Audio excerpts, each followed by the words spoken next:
রাতের খাবারের জন্য আটা নিলাম, মানে রুটি আর সবজি হবে। আটার ভেতরে অল্প নুন দিলাম, দই দিয়ে আটাটা মাখবো। দই দিলাম, টক দই, সাদা তেল দিলাম।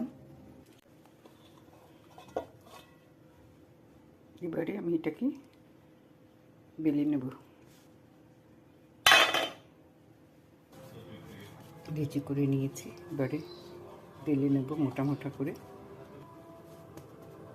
একটা ননস্টিক কড়াই বসিয়েছি, তার মধ্যে অল্প সাদা তেল দিয়ে দিলাম।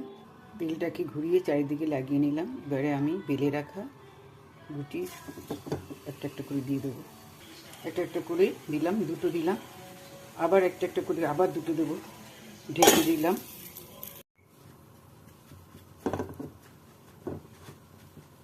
প্রথম দুটো হয়ে গেছে,